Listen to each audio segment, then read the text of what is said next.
में रहने वाला गरीब आदमी जलाया जाए, क्या होता है, क्या बचता है? मुट्ठी भर राख। हम मुट्ठी भर राख पर हम कितना ऐठे ऐठे घूम रहे हैं भैया। इसलिए कुछ नहीं रहता कालिबन, खाक बना, कुछ बचा बताइए। एक कवि ने लिखा है, तन जल गया, तन जल गया जलती चिता में। भाइयों, अभी मैं आपको कथा सुना रहा हूं। बाहर जाता हूं, जहां भी जाता हूं, लोग कहते हैं पंडित अनुराग जी महाराज आ रहे हैं, आए हैं, सुना रहे हैं। और जिस दिन इस शरीर से चैतन्य निकलेगा कोई महाराज नहीं कहेगा। याद रखिए, तभी तक महाराज है जब तक चैतन्य है इसके अंदर, और जो निकलेगा तब कोई महाराज ना कोई नहीं कहेगा प्यारे। इसलिए और तन जल गया जलती चिता में, खाली शमशान रह गया। जलती चिता में खाली शमशान रह गया। तन जल गया चिता में खाली शमशान रह गया।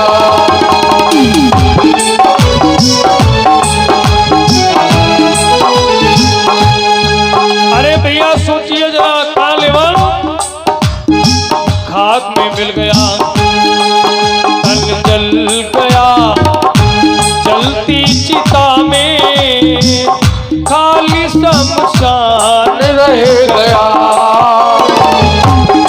और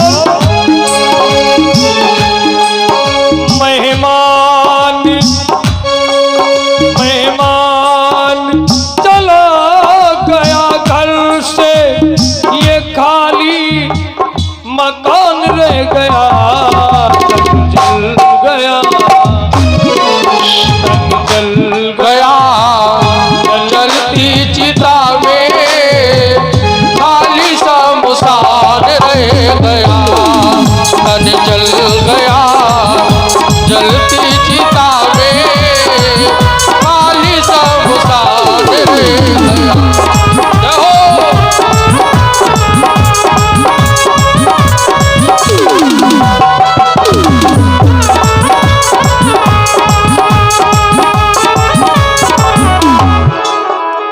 तन जल गया जलती चिता में, खाली शमशान रह गया। मेहमान चला गया घर से, खाली मकान रह गया।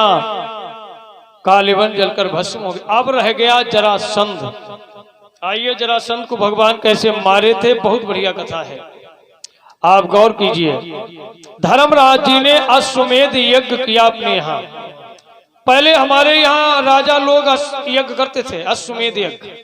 अश्वमेध यज्ञ आपने नहीं देखा होगा आज तक, किसी ने भी नहीं।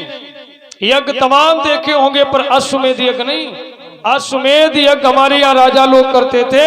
और अश्वमेध यज्ञ का मतलब होता है कई राज्य जीतने होते थे भैया, कई राज्यों पर विजय प्राप्त करना ही अश्वमेध यज्ञ का मतलब। और एक घोड़ा छोड़ा जाता था। धर्मराज ने अश्वमेध यज्ञ किया और यज्ञ में एक बड़ा कीमती घोड़ा लाए, श्याम रंग है उसका, और घोड़े को बहुत सजाया गया। सोना चांदी हीरा मोती जवाहरात से घोड़े को बहुत सजा दिया गया। और घोड़े के मस्तक पर लिख कर के ये टांग दिया, जो भी इस घोड़े को पकड़ेगा उसको इसके मालिक से लड़ना होगा, युद्ध करना पड़ेगा। अब आप देखिए, तैयार खड़ा है घोड़ा, सजा सजाया। अब धर्मराज जी ने एक और निवेदन किया है। धर्मराज बोले, क्या भैया एक बात बताइए, है कौन वीर ऐसा रण में,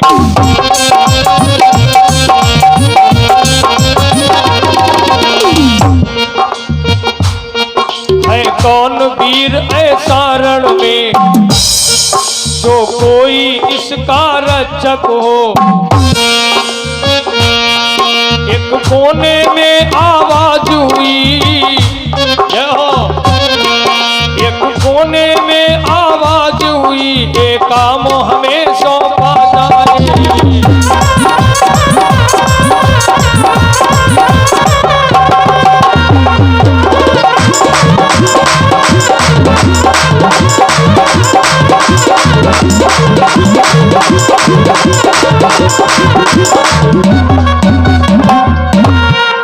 ध्यान रखना भैया, निवेदन किया है कौन वीर सारण में जो कोई इसका रक्षक हो। एक कोने में आवाज हुई, एक काम हमें सौंपा जाए। धर्मराज कहते हैं कोई ऐसा वीर घोड़े का मालिक बने। भाई मालिक भी बनेगा तभी तो, और एक बात है मालिक वही बन पाएगा, वही बने, कई एक राज्य जीतने पड़ेंगे। है कोई ऐसा वीर, तो कोने से आवाज आई मालिक हमें बनाओ। आवाज देने वाला कौन? बलवान भीमसेन। भीम ने कहा हमें बनाइए मालिक, मैं मालिक बनने के लिए तैयार हूं। क्यों? क्यों? कि वीरों में मैं हूं महावीर। या महावीर बालाजी के पुजारी जी, महावीर दो ही के आगे लगा है।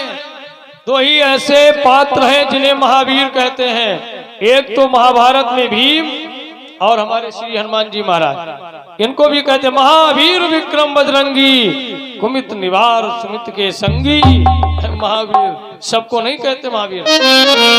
भीम ने कहा वीरों में मैं हूं महावीर, अरि दल का दल मैं दमन करूं।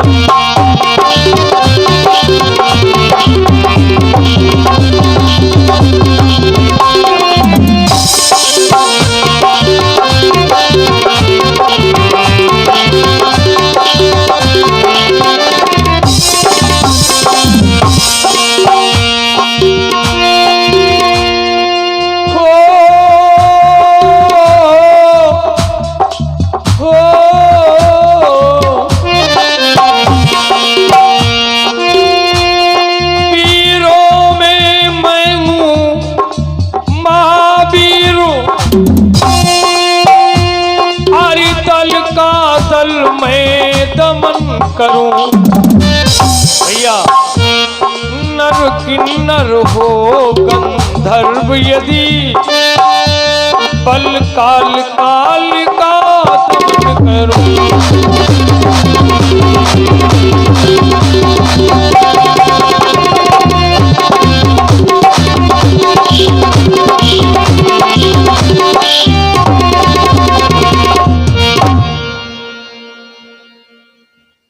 हाँ भाई, महितापुर से हमारे उग्रसेन भैया 50 रुपए का दान अर्पण कर रहे हैं। बाकी भाई परिचय जी दे दीजिए।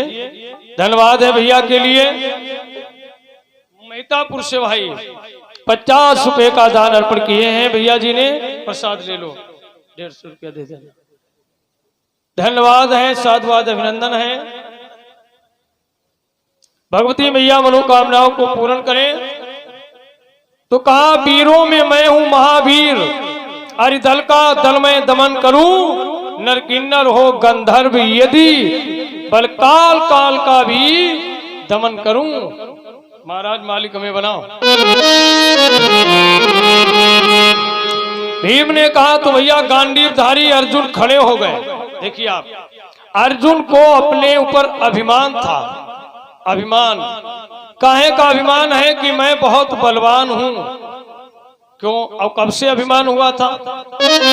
भीम के अर्जुन के बारे में बताया गया था महाभारत में, बहुत ही सुंदर। जब तलक औरों का पलक हिले, दोनों दल भस्मीभूत करे। और ये बल है वीर धनंजय में, जो कालौ सन्मुख आन लड़े।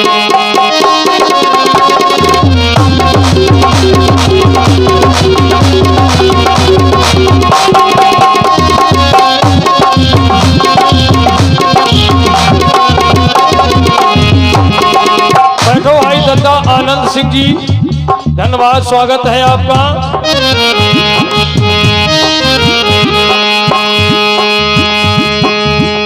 जब निवेदन किया, जब तलक औरों का पलक हिले, और दोनों दल भस्मीभूत करे, दोनों दल भस्मीभूत करे। ए बल्लो है वीरो धनंजय में, जो कालौ सन्मुख आन लगे।